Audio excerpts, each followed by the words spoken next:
Hello សួស្តីអ្នកទាំងអស់គ្នាថ្ងៃនេះយើងមានម៉ៅមួយ brand ទៀតហើយដែលចង់យកមកណែនាំជូនអ្នកទាំងអស់គ្នាហើយ brand នេះដែរគឺជា brand របស់ Thakshark ដែលលេខកូដរបស់វានោះគឺ X1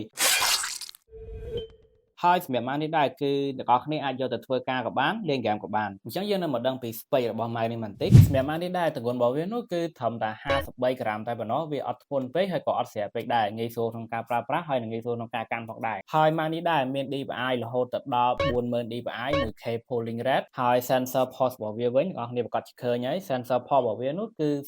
3395 Pro ហើយចំណែក connection របស់វាវិញគឺប្រើប្រាស់បានរហូតដល់3 connection មាន Bluetooth USB wireless ហើយនឹងចុងក្រោយគេនោះគឺខ្សែ Type C ហ្នឹងហើយចំពោះម៉ៅនេះដែរគឺមាន3ពណ៌ដូចអ្នកនរគ្នាបានឃើញនៅក្នុងវីដេអូនេះចឹងអ្នកនរគ្នាអាចជ្រើសរើសតាមចំណង់ចិត្តបានហើយម៉ៅនេះដែរគឺប្រើបានរហូតដល់65ម៉ោងគឺយូរខ្លាំងមែនតើបើយើងសាកមកពេញរីឯការ design របស់ម៉ៅនេះវិញនៅផ្នែកខាងក្រោយរបស់វាអ្នកនរគ្នាប្រកាសជាឃើញហើយថាគេបាន design មកភ្ជាប់ជាមួយនឹងប៊ូតុងដែលកំណត់ទៅលើ DPI មួយហើយនឹងមួយទៀតគឺប៊ូតុងកំណត់ទៅលើ connection ហ្នឹងហើយក៏អាចរំលងបានដែរជាមួយនឹងដុំ USB wireless ដែលគេភ្ជាប់មកជាមួយនឹងខាងក្រោយម៉ៅហ្នឹងតែម្ដងអញ្ចឹងខ្ញុំនឹងបើកអ្នកនរគ្នាមើលនេះគឺជាដុំ USB wireless ដែលគេភ្ជាប់មកជាមួយនឹងម៉ៅនៅខាងក្រោយវាហ្នឹងតែម្ដងហើយម៉ៅមួយ model នេះដែរក៏បានភ្ជាប់មកជាមួយនឹងដកផងដែរដើម្បីសាកថ្មរបស់ម៉ៅនេះតែម្ដងអញ្ចឹងដកនេះគឺគេ design មកវាប្លែកជាងមុនដែលខ្ញុំអត់ដែលឃើញទេគឺគេ design មកហើយក៏មាន touch pad ដើម្បីអ្នកនរគ្នា touch ដើម្បីបដូរពណ៌ RGB ផងដែរអញ្ចឹងក្រៅពីម៉ៅទាំងអស់គ្នានឹងទទួលបាននៅ accessory មួយចំនួនដូចជា sticker ចំនួន2បន្ទះខ្សែ Type C ចំនួន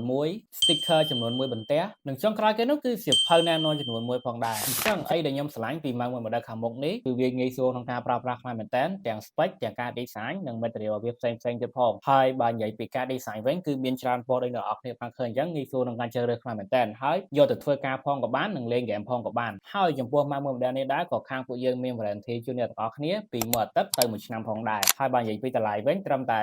$38តែប៉ុណ្ណោះអរគុណអ្នកទាំងអស់គ្នាសម្រាប់ការទស្សនាជួបគ្នានៅវីដេអូក្រោយបាយបាយ